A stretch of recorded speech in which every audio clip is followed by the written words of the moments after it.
স্মৃতি cartoon house.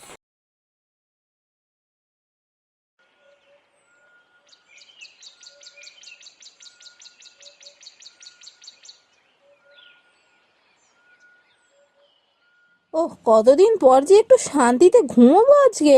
এই পরীক্ষার জ্বালায় ভালো করে ঘুমোতে পারিনি এ কদিন। তা যা বলেছিস, পরীক্ষাটা হয়েছে এবার শান্তি। আমিও আজকে ভালো করে রাতে ঘুমোবো। কাল সকাল 10টার আগে আমি বিছানা ছেড়ে উঠছি না। সারা বছর ভালো করে পড়াশোনা করলে আর এই পরীক্ষার আগে কটা দিন না ঘুমিয়ে পড়াশোনা করতে হয় না। সারা বছর ফাঁকি মারলে তো এটা করতেই হবে। ওহ মা, আজ আর পরীক্ষা পরীক্ষা আর পড়ার কথা বলো না তো। ভালো লাগছে না, পরীক্ষা হয়ে গেছে, এখন আর পড়া নিয়ে কোনো কথা নয়। হ্যাঁ মাইমা, আজ এত পড়ার কথা বলো না তো। আজ আর ভালো লাগছে না। হ্যাঁ, আজ আর পড়াশোনা কিচ্ছু নয়। এই আজকে শুধু গল্প গুজব হবে। তা তোরা এক কাজ কর না, এই ছুটিতে কোথাও ঘুরে এলে তো পারিস। কি যে বলো না তুমি। ওরা দুজন একা একা আবার কোথায় যাবে? হ্যাঁ, ছোট ছোট সব ছেলে মেয়ে। ছোট কোথায় মা, আমরা তো অনেক বড় হয়েছি। আমরা দুই ভাই বোনে মিলে কোথাও তো ঘুরে আসতেই পারি। বাবা তো খুব ভালো বুদ্ধি দিয়েছে। হ্যাঁ হ্যাঁ, মামা তো খুব ভালো বুদ্ধি দিয়েছে। মামা তুমিই বলো, আমরা কোথায় ঘুরতে যাব? না না, কোনো প্রশ্নই ওঠে না। তোরা দুজন একা একা কোথায় যাবি? এই তুমি না বড্ড বেশি ওদের লাই দিচ্ছ। আচ্ছা আচ্ছা, ঠিক আছে। আহ, ওরা না হয় একা যেতে পারবে না, আমরা সাথে গেলে তো আর কোনো ভয় নেই। চ তাহলে আমরা সবাই মিলে কোথাও ঘুরে আসি গিয়ে। সত্যি বলছো মামা? আমরা সবাই মিলে ঘুরতে যাব? কি মজা হবে! কোথায় যাব গো? আরে, আমরা সবাই মিলে একটু ডুমুরগঞ্জ ঘুরে আসতে পারি তো। তোরা তো জানিস তোর মাইমার পূর্বপুরুষরা জমিদার ছিল। তোরা তো জমিদার বাড়ি দেখিসনি কখনো, রূপমও তো কখনো যায়নি ওদিকে। তো আমরা সবাই মিলে ডুমুরগঞ্জ গিয়ে কদিন ঘুরে আসতে পারি, সবারই জমিদার বাড়ি ঘোরা হবে। এটা কিন্তু তুমি খুব ভালো বলেছো। আমি আজই ডুমুরগঞ্জে একটা চিঠি লিখছি। ওখানে তো হরি কাকা এখনো থাকে। আর যদিও কেউ থাকে না, ও হরি কাকাকে আমি চিঠি লিখে দিচ্ছি। আমরা সবাই মিলে ডুমুরগঞ্জে জমিদার বাড়িতে যাচ্ছি। হ্যাঁ হ্যাঁ, তাই করো। মাইমা, এবারে কিন্তু ছুটিটায় আমরা দারুণ মজা করব। আমার তো শুনেই কেমন এক্সাইটেড লাগছে। জমিদার বাড়িতে ঘুরতে যাব। আচ্ছা মাইমা, তুমি কখনো গেছো তোমার ওই জমিদার বাড়িতে? না না, আমিও সেরকম যাইনি। সেই কোন ছোট্টবেলায়, তখন সবে বোধহয় স্কুলে ভর্তি হয়েছি। তখন একবার গিয়েছিলাম, তারপর থেকে আর যাইনি কখনো। আসলে এখন তো ওখানে কেউ থাকে নাও তো, সবাই বাইরে বাইরে থাকে। ওই হরি কাকাই বাড়িটাকে সামলে রেখেছে। তোর মামা খুব ভালো বুদ্ধি বার করেছে। এতদিন পর আবার সে আমাদের ডুমুরগঞ্জের জমিদার বাড়িটা একবার ঘুরতে পারবো। চ, সবাই মিলে ঘুরে আসি, দেখবি খুব ভালো লাগবে।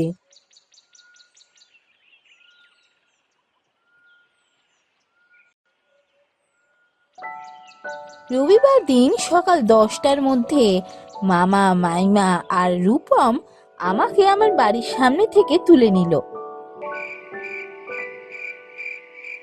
ডুমুরগঞ্জের রাজবাড়ি পৌঁছতে পৌঁছতে প্রায় সন্ধে হয়ে গেল। কি ব্যাপার বলো তো, হরি কাকাকে তো দেখতে পাচ্ছি না। হরি কাকার তো সামনেই থাকার কথা ছিল। আমাদের আসতে তো অনেকটা রাত হয়ে গেছে, দেখো হয়তো ঘুমিয়ে পড়েছে।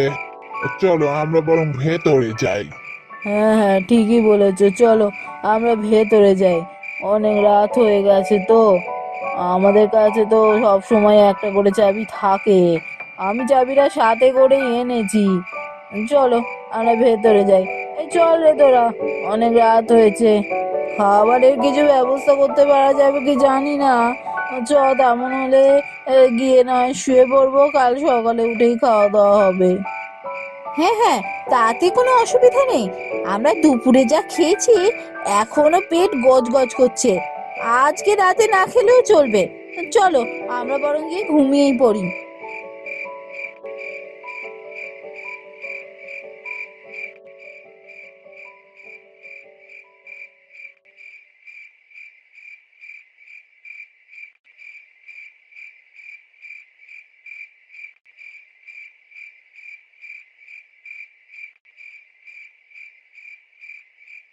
সুমি, তুই বরং এই ঘরটায় থাক, বুঝলি? এই ঘরটা ঠিক আছে। তোমাদের কোন ঘরটা? এই তো তোর এ পাশের ঘরে আমরা আছি, আর ওই পাশের ঘরেই রূপম রইলো। কোনো প্রয়োজন হলে গিয়ে ডাকিস বা ফোন করিস, বুঝলি? নিজে একা একা আবার কোথাও চলে যাস না। পুরোনো দিনের জমিদার বাড়ি তো, কোথায় কোন সাপ খোপ লুকিয়ে থাকবে, তারপর একটা বিপদ ঘটে যেতে পারে, বুঝলি? একা একা কোথাও যাবি না কিন্তু, দুজনকেই বলছি। ঠিক আছে মা, যাব না। তুমি এমন করো না যেন এখনো আমরা বাচ্চা রয়েছি। রূপম, বেশি কথা বলিস না। মা যেমন বলছে তেমনটা শুনে চল। তারপর একটা বিপদ হলে ঘোড়া মাটি হয়ে যাবে। বেশি পাকামি করিস না।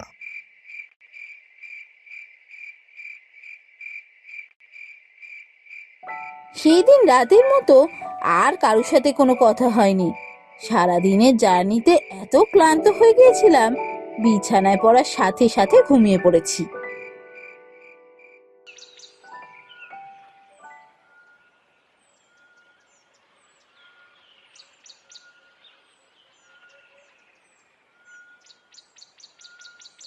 কিরে সুমি, ওঠ রে। কি হলো?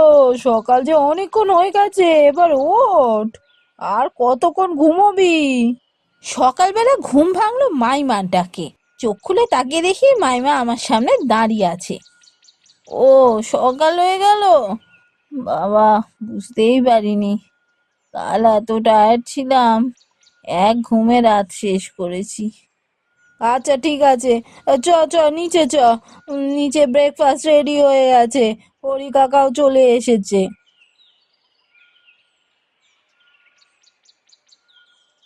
হরি কাকা চলে এসেছে? কেন? তুমি যে বলেছিলে উনি এখানেই থাকেন। হ্যাঁ, আমি তো তাই জানতাম। তা হরি কাকা বলছে এখন নাকি ও রাতের বেলা আর এখানে থাকে না, ও দিনের বেলাটা থাকে, সূর্য ডুবে গেলে এখান থেকে চলে যায়। কি জানি কেন, কি সব বলবে বলবে করছে। চ, আগে সব খাওয়া দাওয়া সারি, তারপর ওর কথা শুনবো। খাওয়া দাওয়ার পর আমরা সবাই মিলে গল্প করতে বসলাম। আচ্ছা হরি কাকা, তুমি কি সব বলবে বলছিলে? এখন বলো না, আমরা সবাই আছি, শুনবো তোমার কথা। হ্যাঁ দিদিমণি, আমি অনেকক্ষণ ধরেই তোমাকে কথাটা বলবো ভাবছিলাম। বলছি কি, তোমরা এখানে রাতের বেলায় থেকো না, সকালে থাকো, আর রাতের বেলা তোমাদের থাকার অন্য জায়গায় ব্যবস্থা করে দেবো, সেখানে তোমরা গিয়ে থাকো। এখানে রাতের বেলা থাকাটা ঠিক নয়। কেন গো, এখানে থাকতে বারণ করছো কেন? কি হয়েছে? দিদিমণি, তোমাদের বললে বিশ্বাস করবে না, এ বাড়িতে ভূত আছে। আমি নিজে চোখে দেখেছি। কি বললে? ভূত? তোমার কি মাথা ফাতা খারাপ হয়েছে নাকি? এসব ভূতের গল্প হঠাৎ টানছো কেন? আমি মিছে কথা কইছি না দিদিমণি, এটা একেবারে সত্যি কথা। আমি নিজে চোখে দেখেছি সেই ভূতকে। একটা সাদা শাড়ি পরে কে যেন মাঝরাতে ঘুরে বেড়ায়। শুধু দেখেছি না, পায়ের আওয়াজও পেয়েছি।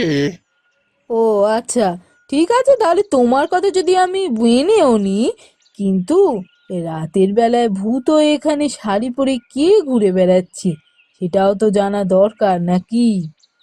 আমাদের মানুষের থাকার জায়গা যদি এখন ভূতেরা এসে থাকে, তাহলে আমরা কোথায় যাই? এটা কি মানা যায়? আমার কথা বিশ্বাস করো দিদিমণি, নিচে কথা নয়। তুমি আমার কথা বিশ্বাস না করে মজা করছো। এই জমিদার বাড়িতে অনেক গল্প আছে দিদিমণি, তুমি কিছুই জানো না। তোমরা বিপদে পড়বে বাড়িতে রাতে থাকলে। কি আশ্চর্য! কি বিপদ সেটাই যদি ঠিক করে না বলো। আর তাছাড়াও কাল তো আমরা রাতের বেলায় এসেছিলাম, এসে তো সারা রাত এখানেই থেকেছি। কই, আমরা তো কিছুই বুঝতে পারিনি, কোনো ভয়ও পাইনি। না না, যা তোমার মনের ভুল। আসলে বয়স হয়েছে তো, সেজন্য কি দেখেছো। আমি যা বলছি একদম সত্যি কথা বলছি। এই তোমাদের আমি আগে থেকে সাবধান করে দিলাম। এবার যদি তোমরা আমার কথা না শোনো, বিপদে যখন পড়বে তখন আমার কথা মনে করবে। যাকে তোমরা ভেবে দেখো কি করবে। তবে এটা জেনে রেখো, এ বাড়ির কিন্তু ভুতুরে বাড়ি বলে বদনামও আছে। আহা হরি কাকা, তুমি বিপদটাই যদি ঠিক করে না বলো তাহলে বুঝবো কি করে? বদনাম তো থাকতেই পারে, তার মানে কি এটা যে সত্যি এখানে কোনো ভূত আছে, নাকি তুমি সেই বদনাম শুনেই বলছো এসব কথা? তাহলে শোনো, বলছি। আমি কথা দিয়েছিলাম এ কথা কোনোদিনও কাউকে বলবো না, তাই এতক্ষণ বলিনি। জোর করছো যখন বলছি, কারণ এখানে তোমাদের জীবনের প্রশ্ন।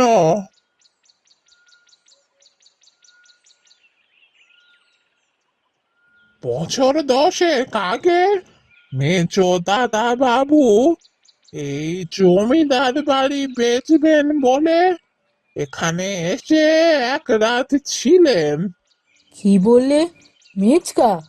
মেচকা বাড়ি বেচতে চেয়েছিল?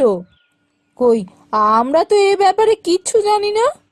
হ্যাঁ, আমি সত্যি কথাই বলছি।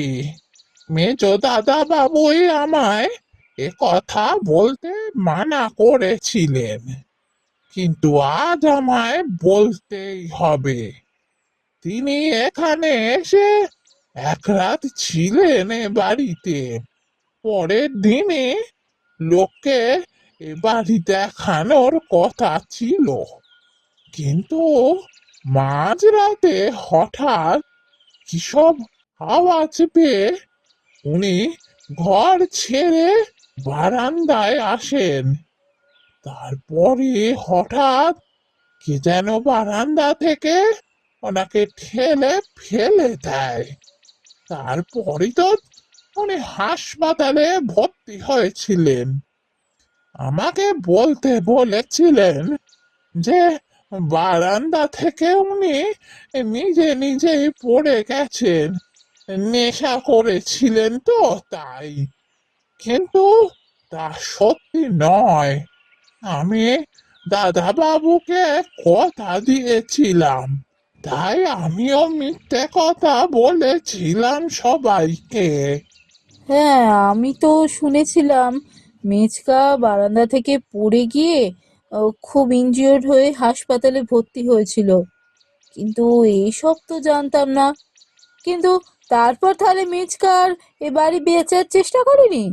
না, তা আর চেষ্টা করেননি, কারণ মেজো দাদা বাবুর মনে হয়েছিল যে বাড়ি বেচবেন বলে ওনাকে ফেলে দিয়েছিল কেউ। যে ফেলেছিল সে বাড়ি বেচতে দিতে চায় না, তাই উনি আর চেষ্টা করেননি। সবই তো বুঝলাম, কিন্তু আমরা তো গতকাল রাতে এসছি, কিন্তু আমরা তো কিছুই বুঝতে পারিনি। রাতে কোনো উপদ্রব হয়নি, আমরা নিশ্চিন্তে রাতে ঘুমিয়েছি। তাহলে আমাদের এত ভয় পাওয়ার কি আছে? যদি ভয়ের কিছু হয় তখন না হয় আমরা ভেবে দেখবো। আমারও সেটাই মত। আমরা কাল রাতে এ বাড়িতে নিশ্চিন্তে ঘুমিয়েছি সবাই, কোনো আওয়াজও পাইনি, কোনো কিছুতে ভয়ও পাইনি। তাহলে শুধু শুধু কেন বাড়ি বদলাতে যাব? আর আমরা তো এই জমিদার বাড়িতে থাকবো বলে এসেছি। আমরা অন্য কোথাও গিয়ে যদি থাকতেই হয় তাহলে আর এখানে আসার দরকারটা কি ছিল? জমিদার বাড়িতে কিছুদিন কাটাবো বলেই না আসা। এই ছেলে মেয়েগুলো তো কখনো জমিদার বাড়িতে কাটায়নি, ওরাও চাইলো একটু জমিদার বাড়িতে কদিন কাটাতে। তা এখান ছেড়ে চলে গেলে তাহলে ওদের মজাটাই তো মাটি হয়ে যাবে। না না, যাওয়ার কোনো দরকার নেই। যদি কখনো কিছু ভয়ের আমরা দেখি বা বিপদ হবে বুঝি, তখন আমরা এ বাড়ি ছেড়ে না হয় অন্য কোথাও গিয়ে থাকবো।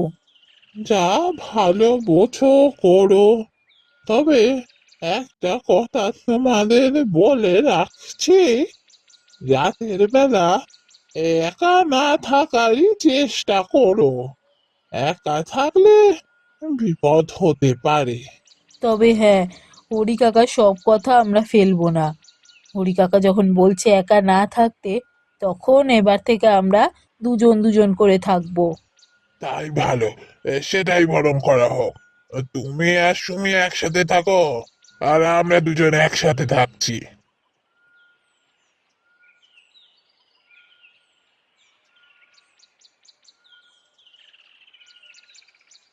এরপর আমাদের 2 দিন বেশ নির্বিঘ্নে কাটলো। কোথাও কোনো আওয়াজ নেই, কোনো ভয়ও পাইনি।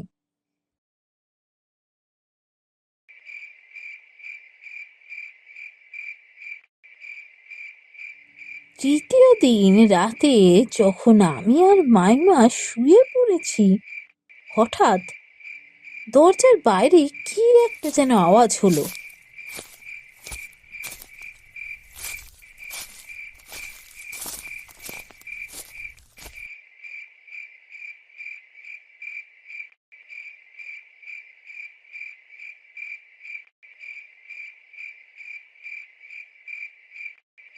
হ্যাঁ রে সুমি, তুইও কি সেই আওয়াজটা শুনতে পেলি যেটা শুনে আমি উঠে বসলাম?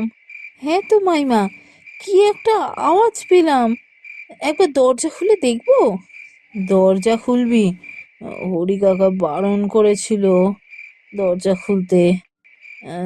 কিন্তু ওরাও তো পাশের ঘরে আছে। না না, সেরকম কিছু হয়নি বলেই মনে হয়। চ তো একবার দরজাটা খুলে দেখি। হ্যাঁ হ্যাঁ, চলো না, একবার দরজাটা খুলে বেরিয়ে গিয়ে দেখি, কিচ্ছু হবে না।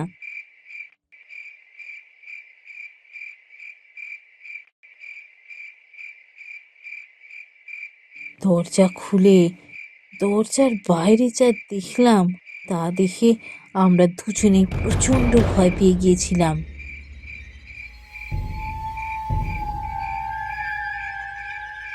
এ কি, এখানে এত রক্ত কোথা থেকে এলো? হ্যাঁ রে, ওদের কোনো বিপদ হয়নি তো? চ চ তো গিয়ে দেখি। হ্যাঁ হ্যাঁ চলো, তবে আমার মনে হয় না ওদের কোনো বিপদ হয়েছে। চলো গিয়ে দেখি। আমি আর মাইমা দুজনে দরজা থেকে বেরিয়ে ব্যালকনি দিয়ে হাঁটতে শুরু করলাম। দরজা দিয়ে বেরিয়ে দেখলাম রক্তের ফোঁটা সামনের দিকে এগিয়ে গেছে।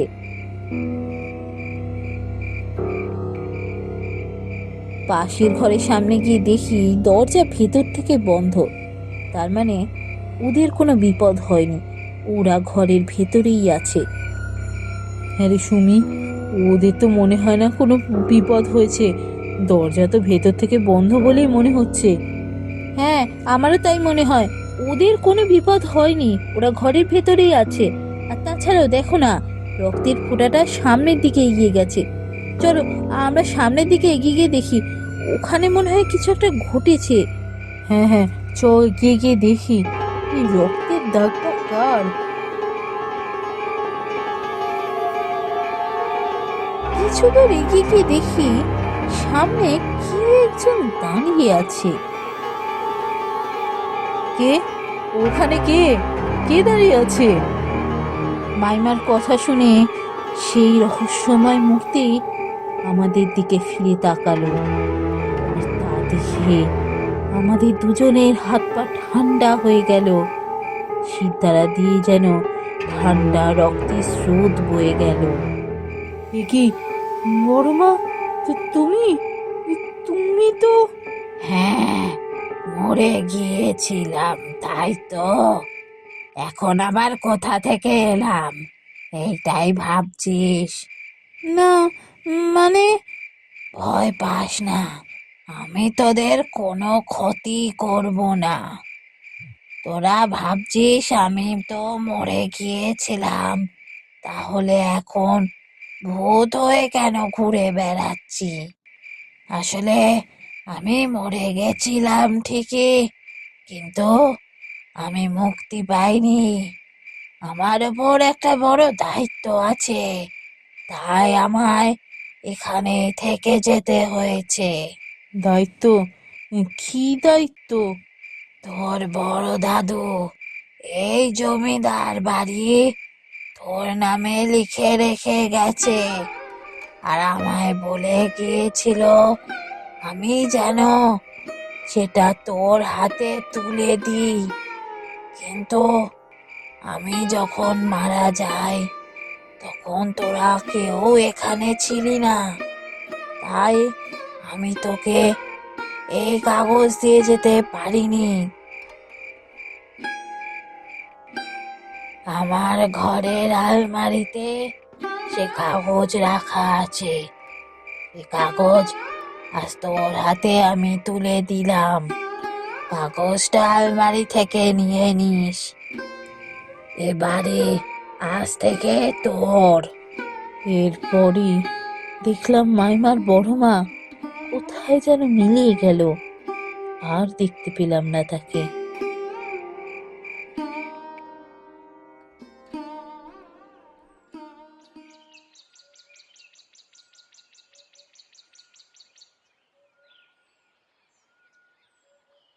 কিরে সুমি, ওঠ, সকাল হয়ে গেছে তো, আর কতক্ষণ ঘুমোবি?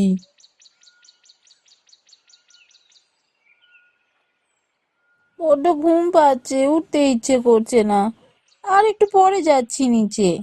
না না, আর দেরি করিস না, তোরা দুজন তো আজকে ফিরে যাবি, বেরোতে দেরি হয়ে যাবে। চ চ চ নিচে চ, চাটা খেয়ে নিয়ে জল খাবার খেয়ে তাড়াতাড়ি দুপুরে খাবারটা খেয়ে নিয়ে বেরিয়ে পড়বি।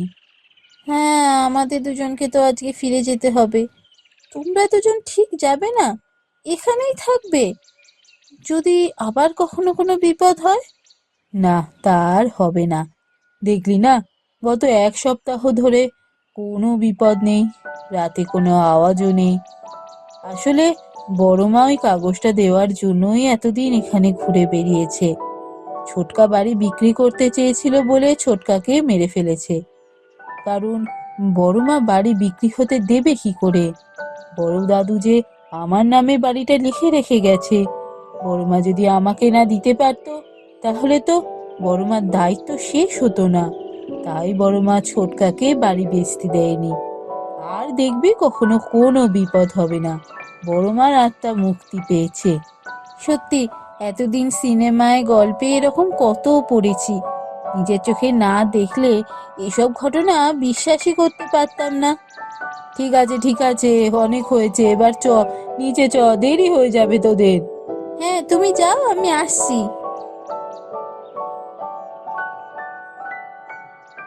আজ আমি আর রূপম কলকাতা ফিরে যাচ্ছি।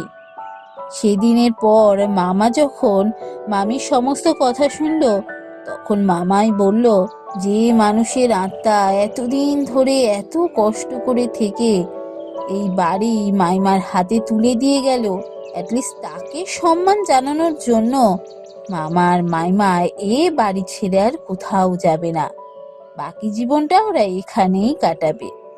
তবে একদিক থেকে আমাদের খুব ভালোই হলো, প্রতি পরীক্ষার পর ছুটি কাটাতে এই জমিদার বাড়িতে এসে ঘুরে যাব।